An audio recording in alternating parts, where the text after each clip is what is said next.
Uma das coisas mais difíceis para um homem fazer é entregar a vida completamente nas mãos do Senhor. Completamente. Como quem larga a direção de um carro e entrega para outro, para que este conduza até o lugar pretendido. Largar a vida na certeza de que Deus pode conduzi-la perfeitamente.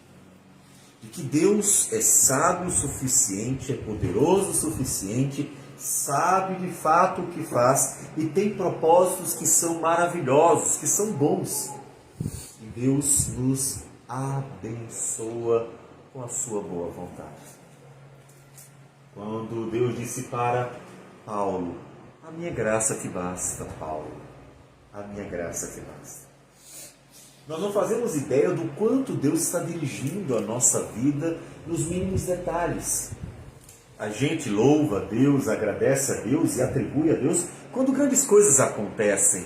São fáceis de serem percebidos esses momentos e dizemos: o Senhor foi bom, abriu portas, me conduziu, ou me livrou de algum acidente, deu algum livramento. Coisas maravilhosas como a restauração diante de um problema de saúde. Mas é só isso que Deus conduz na nossa vida? Será que Deus só está presente no nosso viver naqueles momentos que são mais chaves ou são mais chamativos? E o restante da nossa vida? E aqueles momentos que talvez sejam insignificantes, que você nem perceba. E o restante? E até aqueles momentos em que nós nem conhecíamos a Deus. Em que Deus nem era adorado por nós. Em que Deus não era louvado por nós. Em que Deus não era glorificado em nossas vidas porque não o conhecíamos. Será que Ele estava presente? Como Ele estava se relacionando conosco? Será que Ele estava dirigindo já nossas vidas? É importante que nós olhemos para Deus como o Senhor de tudo. Nós vamos para um outro personagem. Nós estamos caminhando por meio de personagens que a Escritura revela para nós. E vamos para mais um personagem. Vamos agora para Moisés, o grande líder que Deus levantou. E vamos fazer a leitura de Êxodo, capítulo 2. Êxodo, capítulo 2. Diz assim a palavra do Senhor. Êxodo, capítulo 2.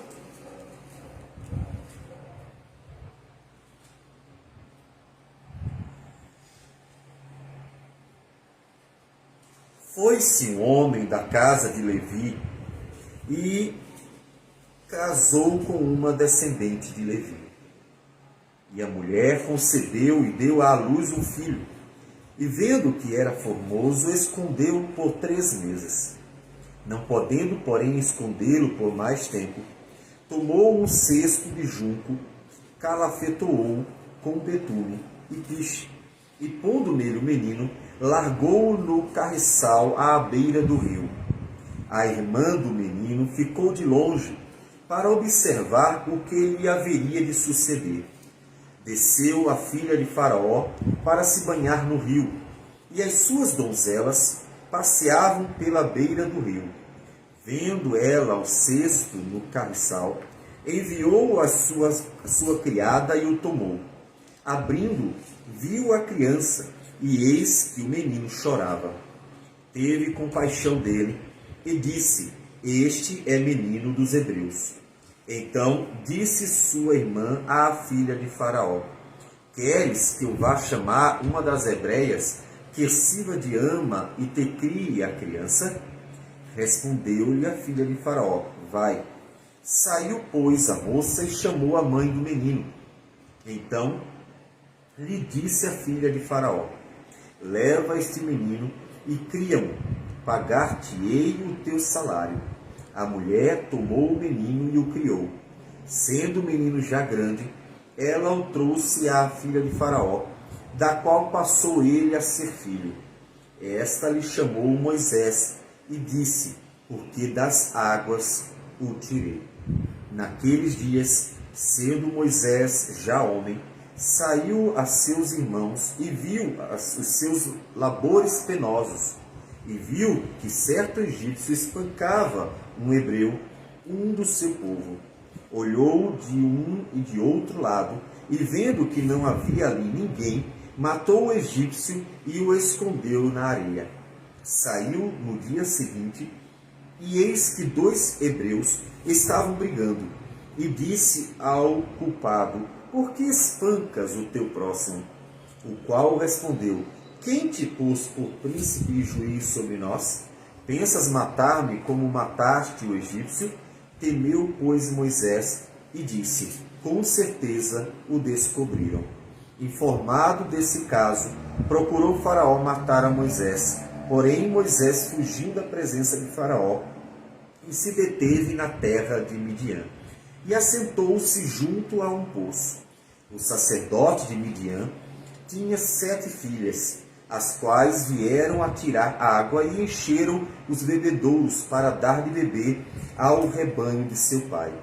Então vieram os pastores e as enxotaram dali. Moisés, porém, se levantou e as defendeu e deu de beber ao rebanho. Tendo elas voltado a Reuel, seu pai, este lhes perguntou: por que viestes hoje mais cedo? Responderam elas: um egípcio nos livrou das mãos dos pastores, e ainda nos tirou água e deu de beber ao rebanho. E onde está ele? Disse às filhas: por que deixastes lá o homem? Chamai-o para que coma pão. Moisés consentiu em morar com aquele homem, e ele deu a Moisés a sua filha Zípora, a qual deu à luz um filho, a quem ele chamou Gerson, porque disse: sou peregrino em terra estranha. Senhor Deus amado, bendito o teu nome para sempre. Todo louvor, honra e glória ao Senhor por tudo. Queremos, ó Deus, pedir que fales conosco pela tua palavra, de modo que o teu Santo Espírito dê clareza, nos dê entendimento e possamos compreendê-la, mas também aplique ao nosso coração, para que, ó Deus, possamos colocá-la em prática no dia a dia e sejamos assim uma bênção nas tuas mãos, porque este é o teu propósito para as nossas vidas. Que o Senhor receba a nossa gratidão por tudo e abençoe-nos assim, em nome do Senhor Jesus. Amém. Sim. Amém. Este é um personagem que requer vários livros para nós termos uma biografia completa. Portanto, nós vamos ter que percorrer alguns textos, mas não leremos, é claro, que todos os livros do Pentateuco, de Êxodo adiante, para poder conhecer Moisés. Nós lemos o início. É importante que nós tenhamos conhecimento do contexto. O contexto em que Moisés nasceu é exatamente o capítulo 1 de Êxodo, em que nos conta que o povo, ou seja, descendentes de Jacó, se multiplicaram, foram crescendo, se tornando um grande povo.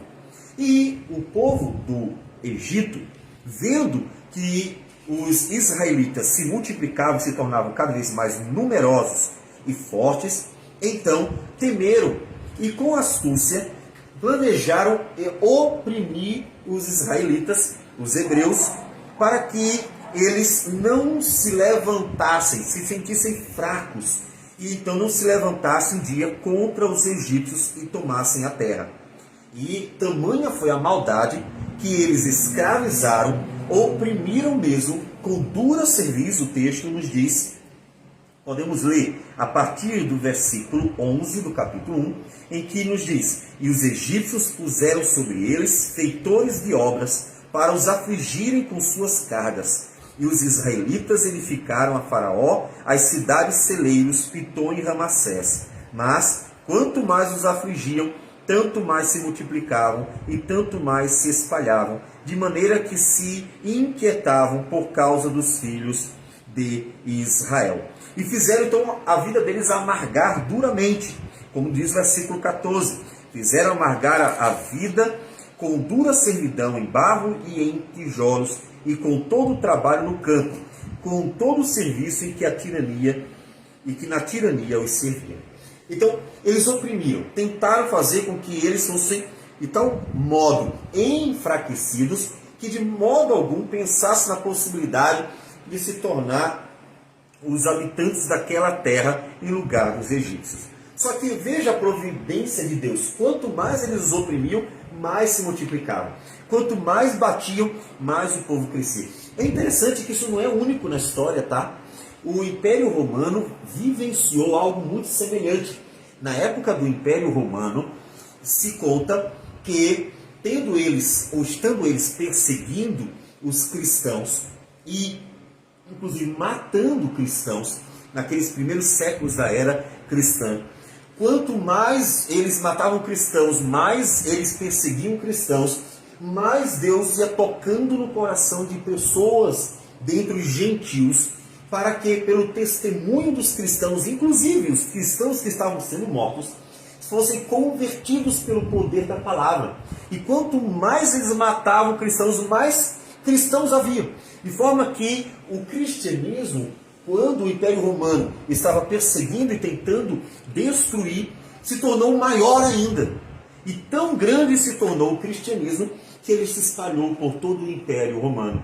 Quando o Império Romano sucumbiu, tínhamos um cristianismo vasto, espalhado por muitas cidades, entre muitos povos, porque Deus levantou o seu povo. Isso é fantástico. Deus é glorificado na vida de seu povo, de um jeito ou de outro. Ninguém pode impedir a obra. Isso nos lembra que Jesus disse: a porta do inferno não prevalecerá de forma alguma. Deus sempre levantará o seu povo. Então, não devemos ter medo. Medo das perseguições, dos maus tratos, daqueles que querem nos destruir, nos prejudicar, do que pode acontecer ainda. Temos muitos cristãos sendo perseguidos de forma física no Oriente, mas também temos os cristãos sendo coibidos no Ocidente. E se alguém, porventura, imagina que possa haver uma perseguição física futuramente por aqui, não devemos temer, porque Deus sempre estará glorificando o seu nome, levantando aqueles que haverão de servir. Então, é nesse contexto que Moisés vai nascer. A coisa se torna pior. Sim, os versículos 15 em diante, diz que o rei do Egito ordenou as parteiras hebreias, das quais uma se chamava Sifrá e a outra Puá, dizendo para que elas examinassem. Se for filho, matai-o. Se for filha, que viva. Então, deixaram, ou melhor, além de escravizar, e vendo que não resolvia o problema, eles começaram a matar os hebreus. Eles começaram a matar as crianças para que enfraquecesse o povo. E vendo que, inclusive, as parteiras não fizeram isso, né? Elas não estavam matando os meninos, o faraó fez com que os hebreus, os filhos que nascessem, versículo 22, então ordenou o faraó a todo o seu povo, dizendo: a todos os filhos que nascerem aos hebreus lançareis no Nilo, mas a todas as filhas deixareis viver.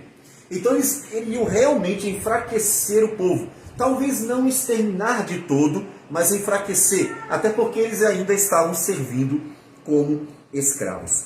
É num contexto caótico, um contexto muito difícil, que nasce este menino, que nasce como providência de Deus, o Moisés. Salmo 8,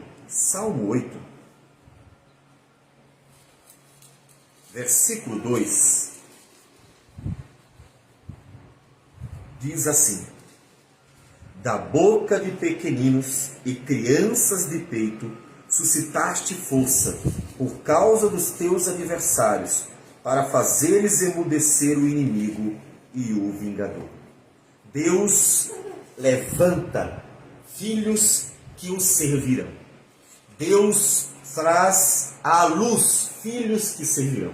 Inclusive nessa pandemia, uma das coisas que nós refletimos foi a importância, como nós poderíamos dar à luz mais filhos, porque enquanto o mundo está cada vez diminuindo mais o número de filhos por família, estamos indo ao número de 1. Eu não lembro agora a estatística que temos por família, por casal, quantos filhos se tem. Mas o mundo está diminuindo cada vez mais essa estatística, e os cristãos têm a oportunidade de dar um número maior possível. Filhos que, como diz o salmista, serão instrumentos nas mãos de Deus para glorificar a Deus perante um mundo mau. Porque imagine que os cristãos tenham 5, 6 ou mais filhos no mundo que só tem um. Me digam quantos filhos a mais nós teremos do que o mundo. Nós teremos muito mais filhos que poderão então resistir melhor a este mundo. Como diz ainda o salmista, feliz o homem que enche deles a sua aljava. E assim nasceu Moisés dentro de um contexto caótico com um propósito de Deus. Deus trouxe aquele menino para cumprir um propósito. Olha a providência de Deus. Primeira providência de Deus. Capítulo 2 que nós lemos. Diz o texto que a mãe, quando deu à luz o menino, vendo que ele era formoso, então o coração dela, materno, se encheu ali de cuidados e fez de tudo para esconder. E escondeu por 3 meses. Primeiro, a mãe, ela fazia de tudo para esconder o filho, ou seja, para que o menino fosse preservado. E conseguiu. Por 3 meses ela conseguiu preservar o menino. Primeira providência de Deus. Deus tinha um propósito na vida de Moisés. Olha que coisa interessante. Moisés era só um bebê. E Moisés não tinha o conhecimento de Deus, nem muito menos andava proclamando a sua palavra. Mas Deus estava ali, agindo na vida dele, já como um bebê. E Deus tinha um propósito para a vida dele. E a providência de Deus se vê quando a mãe o esconde e é bem sucedida. Ninguém denuncia, ninguém vê, ninguém interfere. Ela consegue guardar o menino, Deus providenciando. Deus presente ali num momento tão difícil de Israel, guardando o menino, que seria um instrumento para a salvação, para a libertação do povo de Israel. Observe a presença de Deus já nesta providência, nesse livramento de Deus. Vamos seguindo adiante. Ela vê que não tem como guardar mais a criança está crescendo, já tem 3 meses, e então ela resolve fazer algo. Minha nossa, como deve ter sido difícil.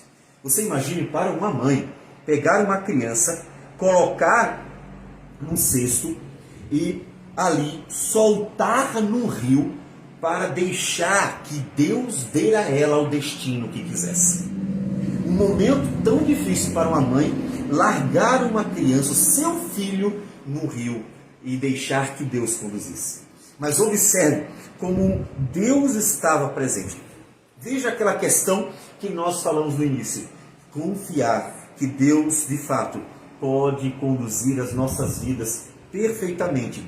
Não precisa que eu esteja na direção. Ela larga o menino no cesto e então a irmã do menino vai apenas observar. O que vai acontecer?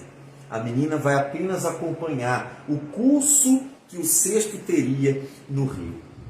Como Deus estava pilotando aquele cestinho.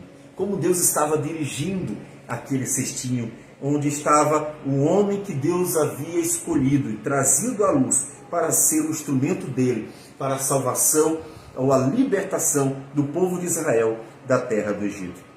Providência de Deus, nenhum mal aconteceu.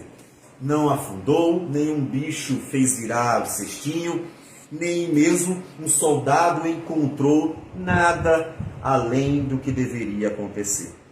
E Deus estava conduzindo o cestinho. Diz o texto que a filha de Faraó vai se banhar.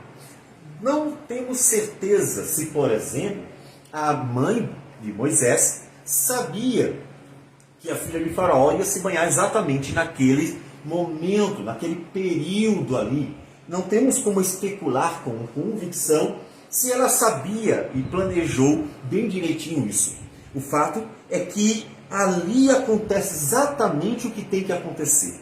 A filha de Faraó sai para se banhar, eles percebem o cesto, tomam o cesto e podemos ver várias providências. A filha de Faraó ir se banhar, o interesse em saber o que era aquele cesto, o se compadecer daquela criança. Ela poderia ter com o coração endurecido ter desprezado e ter largado para que ele seguisse rumo no rio, talvez não matasse a criança, mas pelo menos deixasse-a para que ele seguisse o fluxo do rio. Não. O coração dela foi tomado de compaixão. Enquanto mais à frente, Faraó terá um coração endurecido para não deixar os filhos de Israel serem libertos, mesmo vendo toda a manifestação do poder de Deus. Aqui nós vemos a filha de Faraó ter o coração quebrantado. Quebrantado para que recebesse aquele menino e então passasse a criá-lo como se fosse o seu próprio filho. Ela sabia que era dos hebreus, portanto, ela aceitou no seu coração a ideia de criar um menino que, de acordo com a lei de Faraó, deveria ser morto. Ela poderia ter entregue a seu pai, ela poderia ter tido medo e então ter abandonado, mas ela decidiu em seu coração aceitar até mesmo o risco de ter o aborrecimento de seu pai e criar aquele menino como seu filho. Um menino que deveria ter sido morto pelos egípcios. A providência de Deus. Um Deus presente na vida daqueles que ele amou na eternidade. Me digam, quando foi que Moisés se converteu? Quando foi mesmo que ele conheceu a Deus? Mas muito antes de Moisés ter visto a manifestação de Deus na sarça ardente, muito antes de Moisés ter sido obrigado a ir a Israel libertar, muito antes de Moisés ter começado a servir a Deus, quando ainda era um bebê de 3 meses, Deus já o amava e já tinha um propósito para a vida dele. Então me digam, quem escolheu quem? Moisés que escolheu a Deus? Ou Deus que escolheu a Moisés? Quem estava ali presente para conduzir cada momento da vida daquele bebê? O Deus que o fez nascer. Sim, o Deus que fez Moisés nascer. Deu a ele o destino que quis dar. E então, diz o texto, que Moisés foi conduzido para a casa da filha de Faraó. É interessante que, antes disso, a palavra nos diz ainda que a irmã, sem se revelar que era a irmã de Moisés, deu uma sugestão. Chegou, não temos o cenário todo construído pelo texto, mas disse que já chegou à filha de Faraó e sugeriu chamar uma das hebreias para que criasse. Foi importante isso. A mãe teve a oportunidade de cuidar de seu filho nos primeiros anos de vida.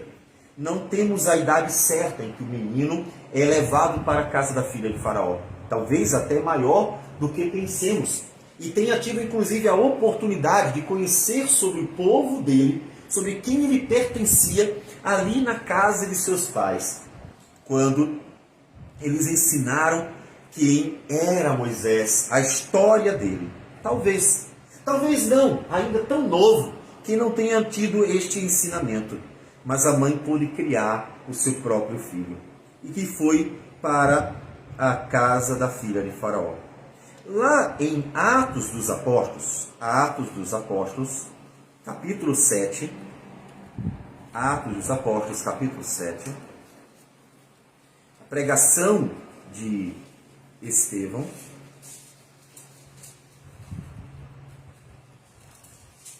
versículo 22,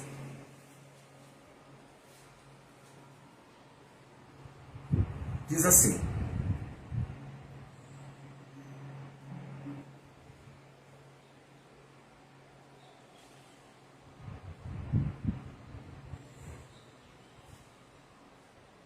E Moisés foi educado em toda a ciência dos egípcios, e era poderoso em palavras e obras. Observe que, durante o período em que ele foi educado entre os egípcios, ele foi instruído. Moisés recebeu a instrução que os egípcios recebiam. Foi educado nas escolas egípcias, recebeu o conhecimento, se tornou um homem instruído, um homem conhecedor, inclusive das leis egípcias, da educação egípcia. Sendo filho da filha de Faraó, devemos imaginar que ele recebeu a melhor educação possível, como é natural que os filhos dos reis recebam em todos os povos. Moisés recebeu o melhor.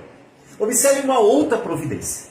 Estamos vendo como Deus o tempo inteiro esteve presente na vida de Moisés, quando Moisés nem conhecia Deus. Deus dando um destino que quis a Moisés para cumprir propósitos na vida dele. Deus dirigiu Moisés para a casa da filha de Faraó, para que ali recebesse a melhor educação possível naqueles dias e fosse um homem instruído, poderoso em palavras e obras. Um homem que fora ensinado no conhecimento que se tinha de melhor na época. Deus tinha um propósito. Moisés se tornaria o grande líder de Israel. Moisés foi juiz, Moisés governou, Moisés legislou da parte de Deus, dando as leis divinas. Moisés esteve à frente de um povo grande, de aproximadamente 3 milhões de pessoas. Moisés precisava ser preparado e Deus preparou. De forma que Moisés cresce e com aproximadamente 40 anos é que vai começar uma nova jornada. Mas antes disso, eu preciso que nós pensemos. Deus foi quem nos chamou, nos encontrou, quem esteve conosco. Foi o contrário. Deus não é o Senhor apenas de momentos importantes da vida. Deus está no casamento, Deus está quando nasce um menino, ou Deus está no livramento, ou Deus está numa cura, ou Deus está em grandes momentos do trabalho. Deus não é apenas aquele que está presente em grandes momentos, como se fosse um amigo que aparece nas festas mais importantes. O Senhor é Deus da vida inteira. Ele é o Deus que nos fez nascer, é o Deus que esteve presente em nossas vidas e é o Deus que nos dá propósito. E nós precisamos estar cientes disso. Moisés só veio saber isso depois. Como Deus dirigiu a vida dele toda. Como Deus, com sua providência, não só livrou Moisés da morte, mas Deus ainda esteve presente dando uma direção, para que essa direção viesse a culminar no cumprimento dos propósitos de Deus, no Deus que queria que Moisés liderasse Israel lá na frente. Agora me diga em relação à sua vida. Você imagina o quanto Deus pode ter estado mais presente na sua vida do que você imagina? O como Deus conduziu você na sua história para que você cumprisse propósitos. É claro, não estamos esperando que sejamos como Moisés, mas temos a certeza que Deus ama cada um do seu povo, e não apenas o seu povo como um todo. Isso significa que precisamos descansar em Deus. Tudo o que aconteceu com Moisés ali nos chama muito a atenção. Eu preciso descansar em Deus. Eu preciso confiar em Deus. Eu preciso ver que Deus é suficiente. Me diga, quem aqui, Moisés, a mãe, ou mesmo a irmã que estava acompanhando, quem foi o responsável pela direção da vida de Moisés? Me diga. Foi Deus. Largado no rio, Deus deu toda a direção que queria dar. Precisamos confiar em Deus. Precisamos descansar em Deus. Precisamos realmente, em todos os momentos da vida, deixar a vida nas mãos do Senhor, sabendo que Ele pode nos dar a direção certa. Porque é tão comum que queiramos ter o controle da vida. É tão comum que o nosso coração só descanse quando tudo parece estar como nós gostaríamos que estivesse.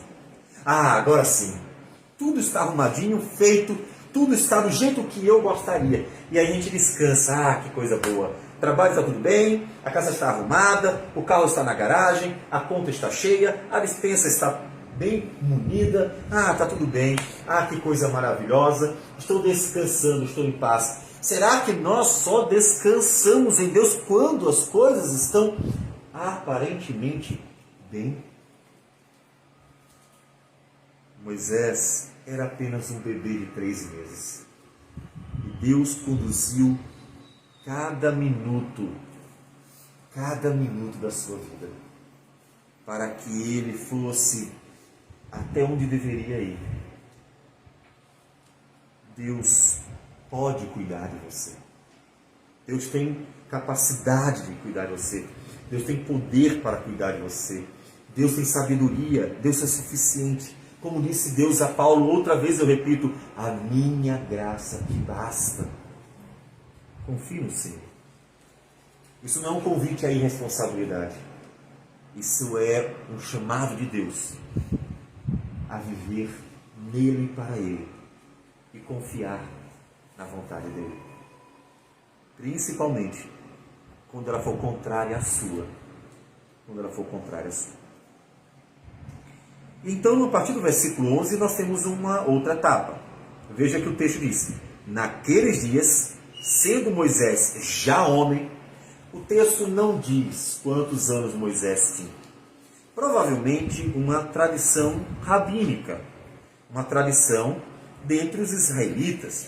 É possível que até uma tradição oral que foi passando-se de pai para filho até chegar nos dias do Novo Testamento. Quem nos diz que Moisés tinha 40 anos é o mesmo Estevão. Atos, que nós até já começamos a ler, capítulo 7, Atos dos Apóstolos, capítulo 7, versículo 23, diz assim: quando completou 40 anos, veio-lhe a ideia de visitar seus irmãos, os filhos de Israel. Vendo um homem tratado injustamente, tomou-lhe a defesa e vingou o oprimido, matando o egípcio. Então veja que ele está exatamente falando daquele momento. Esse momento que nós lemos em Êxodo, o momento em que Moisés mata o egípcio que estava maltratando o israelita. Então, a idade nós sabemos por causa de Estevão, que ele disse que tinha 40 anos. Isso fez com que, então, a vida de Moisés fosse dividida em 3 fases. É interessante que, de fato, mesmo sem saber a idade, dá para vermos que a vida de Moisés possui 3 fases bem distintas. Com a idade, ficou mais interessante ainda, porque são idades precisas que são sugeridas.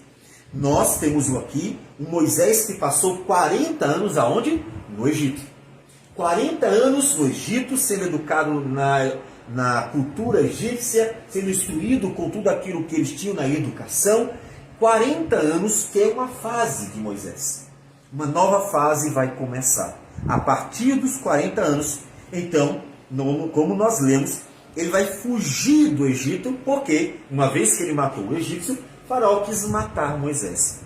Ele corre, ele foge, ele vai para longe e vai se refugiar em outra terra, a terra de Midian. Capítulo 15 nos diz: quando Deus vai providenciar algo mais. Deus da providência. O Deus da providência. Ele, diz o texto, assentou-se junto ao poço, final do versículo 15. E então, o sacerdote de Midian, que tinha 7 filhas, manda essas filhas que estariam pastoreando o rebanho irem dar de beber. Quem que está lá? Na hora que elas vão dar de beber, quem está lá é Moisés, que provavelmente parou junto ao poço para saciar a sua sede também. E outra vez a providência de Deus. Vão aquelas mulheres, Moisés ajuda, e então elas, voltando para casa, contam ao pai, e o pai decide recebê-lo para hospedar e dar a ele, inclusive, uma recompensa pelo que ele fez pelas suas filhas. O hospedar em sua casa, um homem que está peregrinando, um homem que está de passagem à primeira vista. E quem era esse homem? O sacerdote de Midian. O sacerdote de Midian. Um homem que manuseava ritos de sacrifício. Um homem que conhecia diversas práticas rituais. Um homem, portanto, instruído na religião.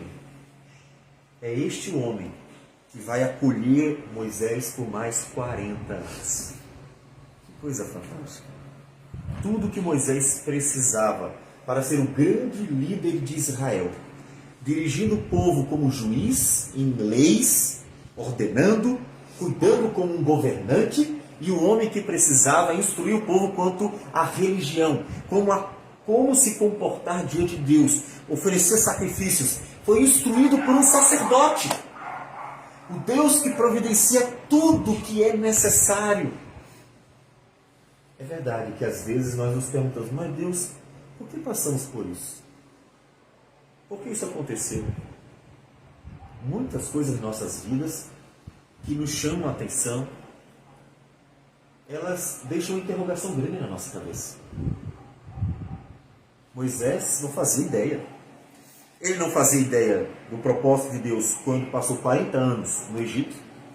Não fazia ideia do propósito de Deus quando passou 40 anos com o Jetro no deserto de Midian, sendo ele sacerdote.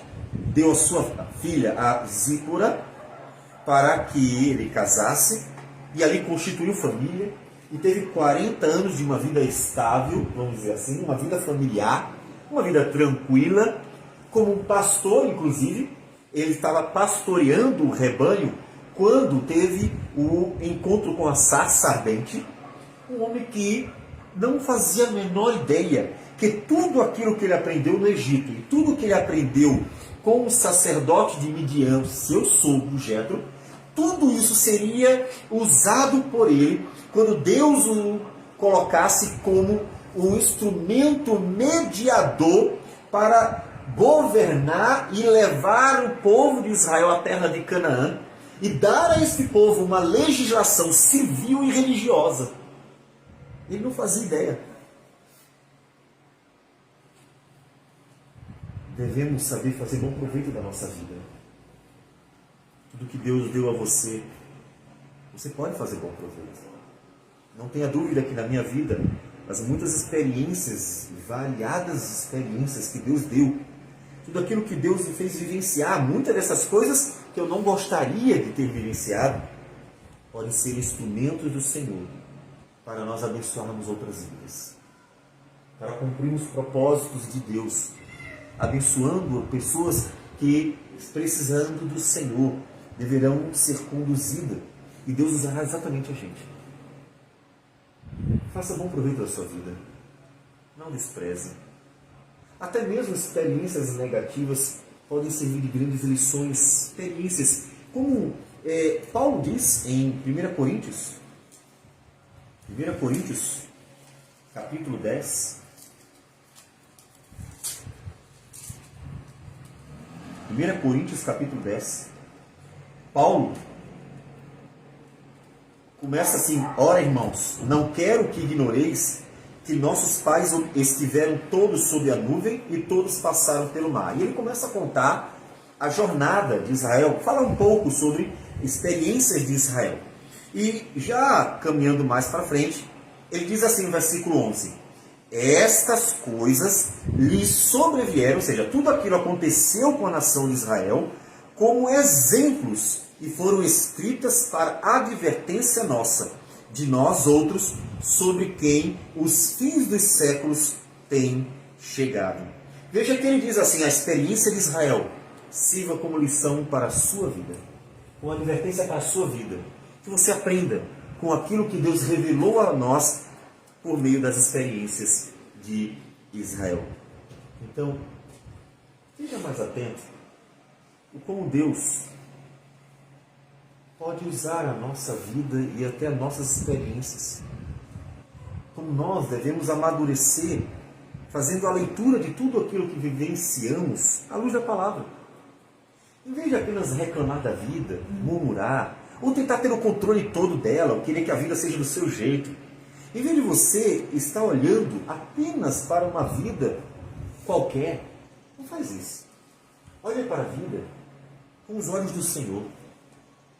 Moisés não fazia ideia do que Deus reservava para ele. Mas hoje, olhando para a vida de Moisés pelos olhos do Senhor, nós vemos uma vida em que Deus tinha um propósito.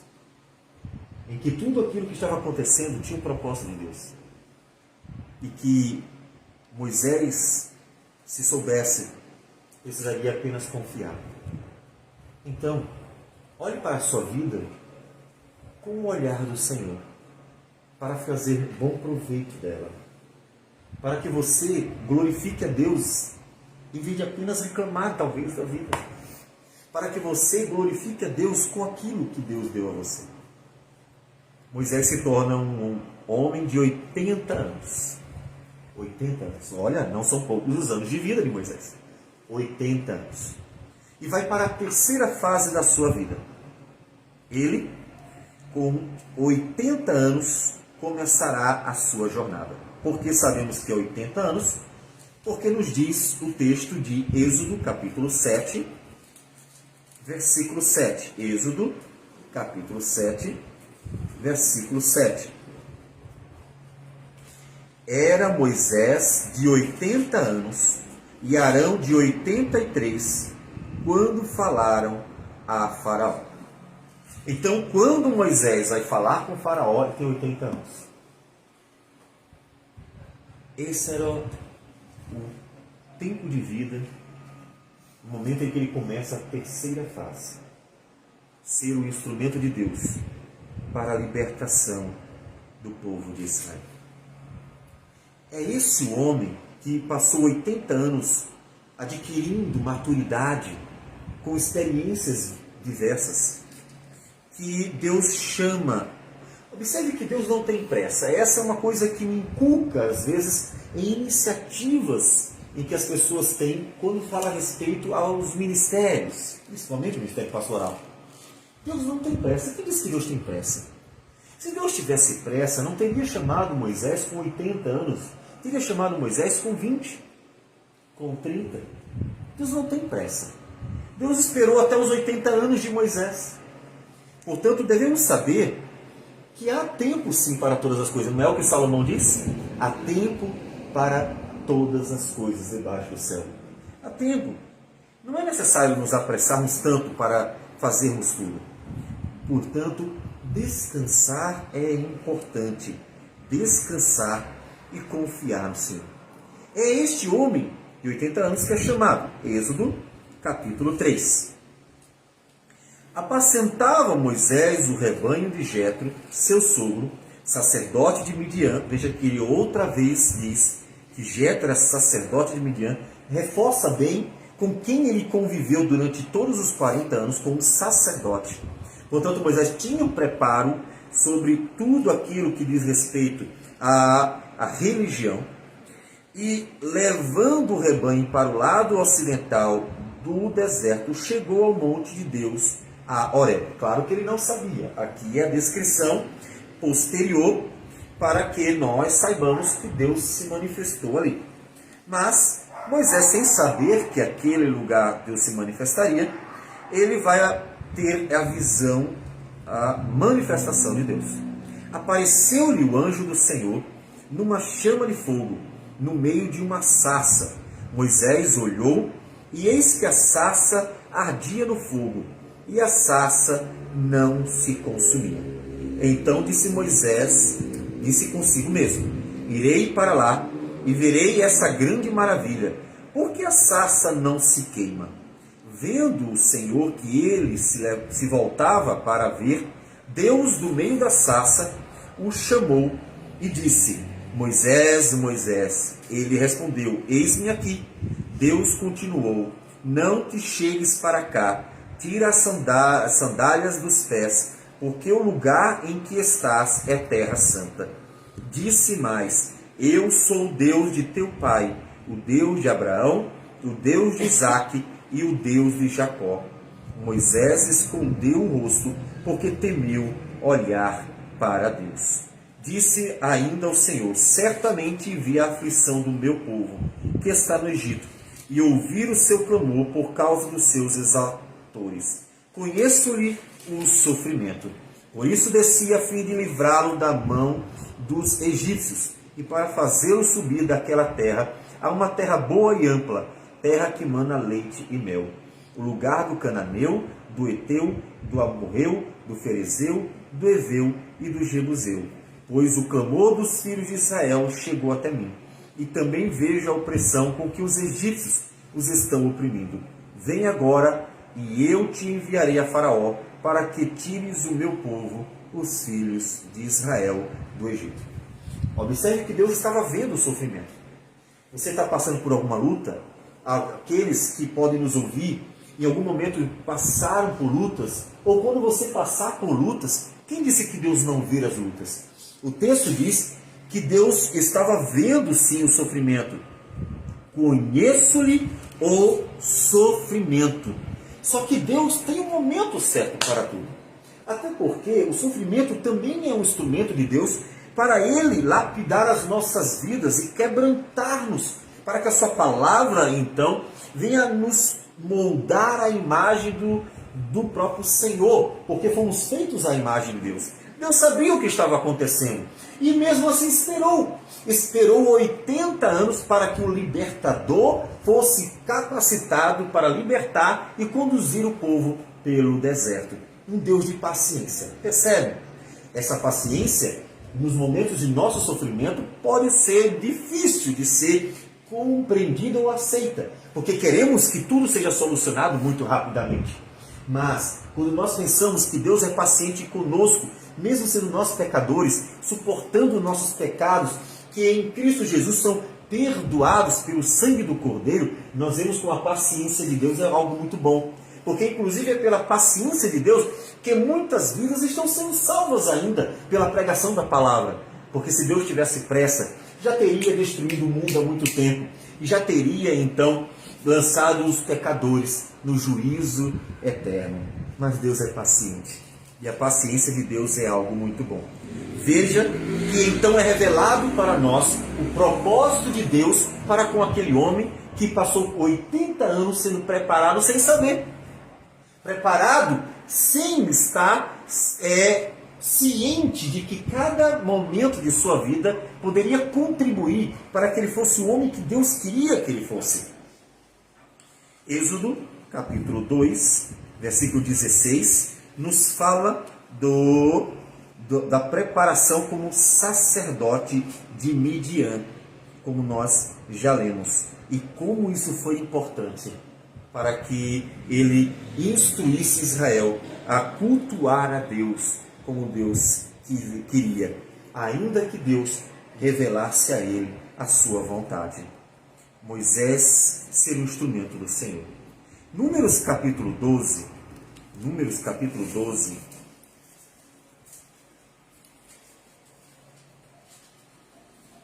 versículo 3 diz assim: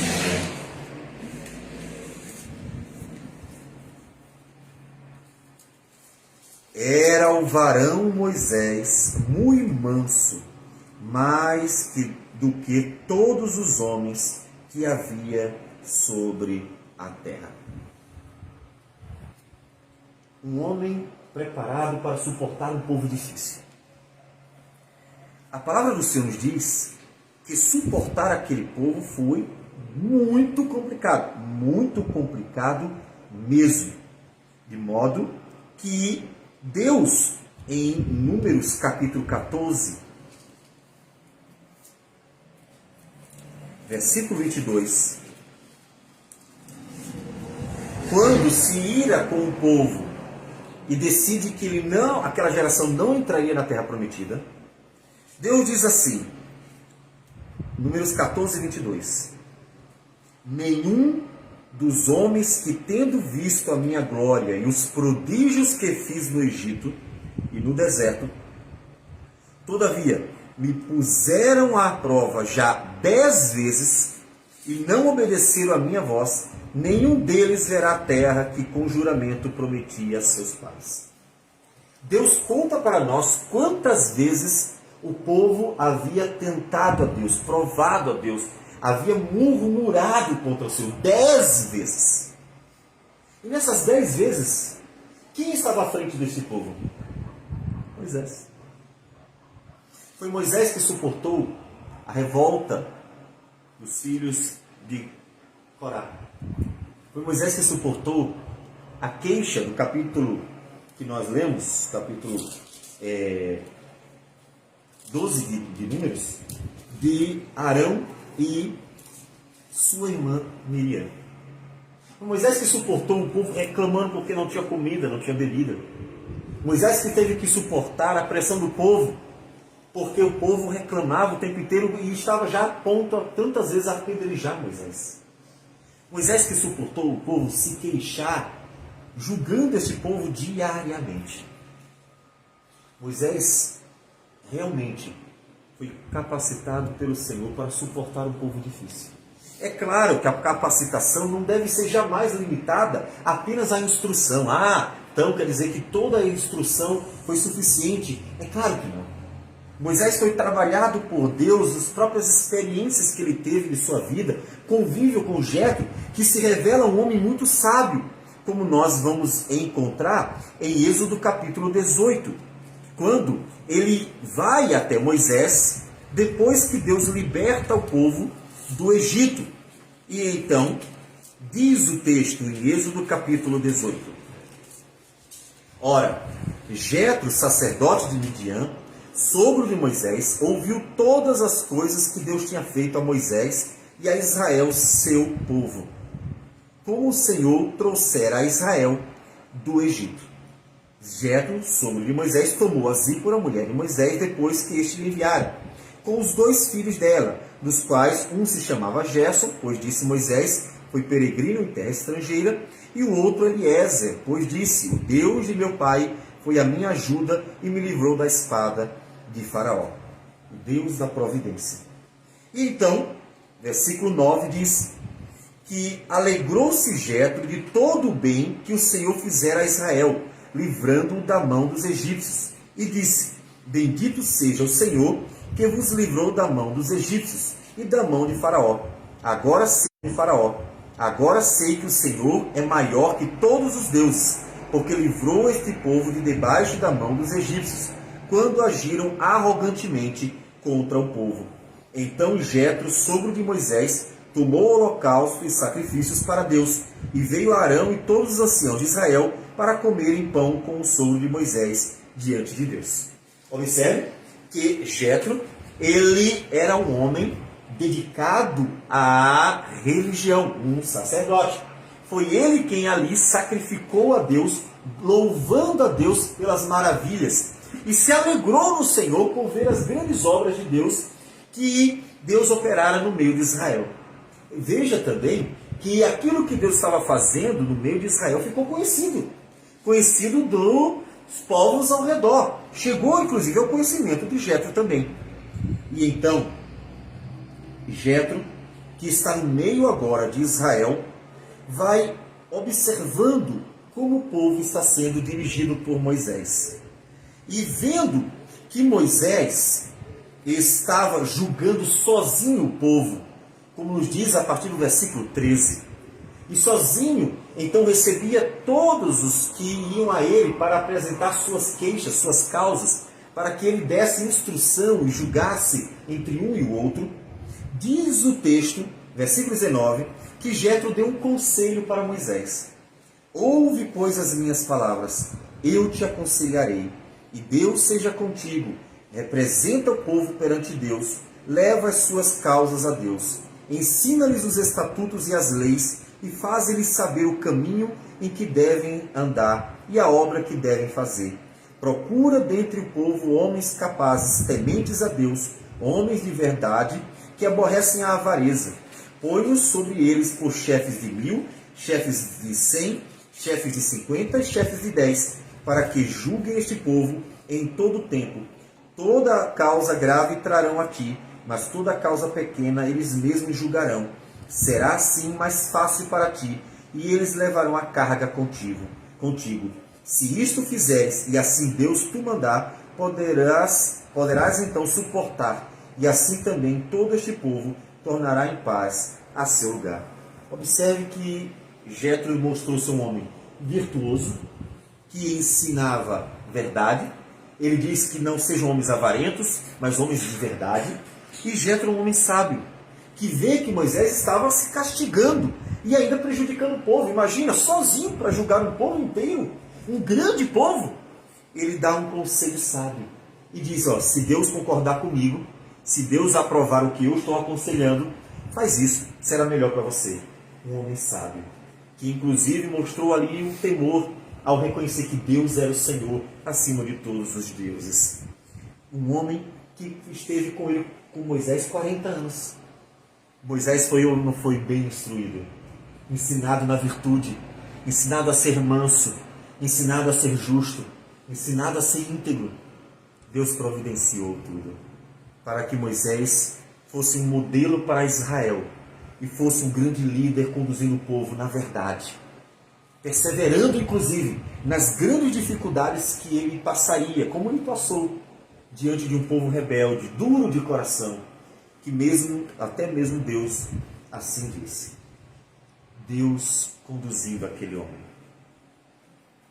Como Deus está conduzindo a tua vida?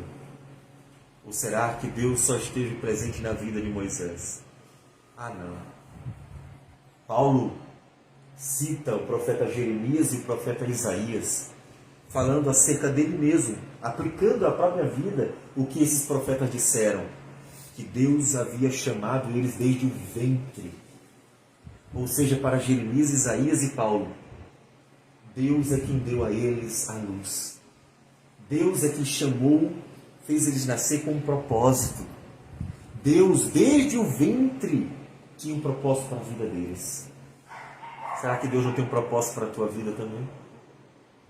Então, se Deus tem um propósito para a tua vida, por que não confiar em Deus?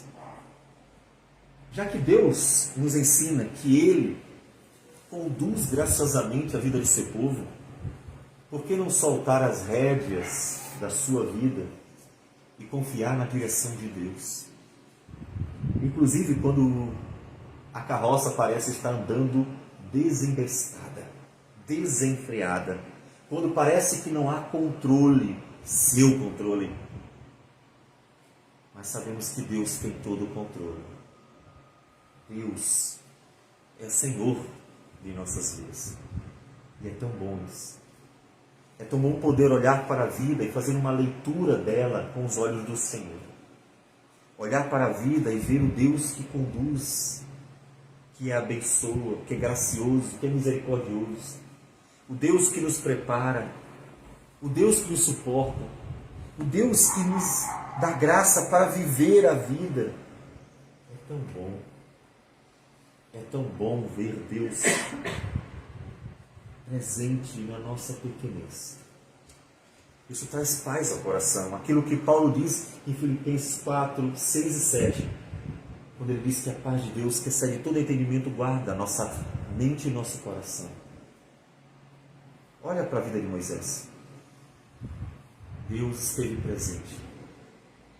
Olha para a tua vida.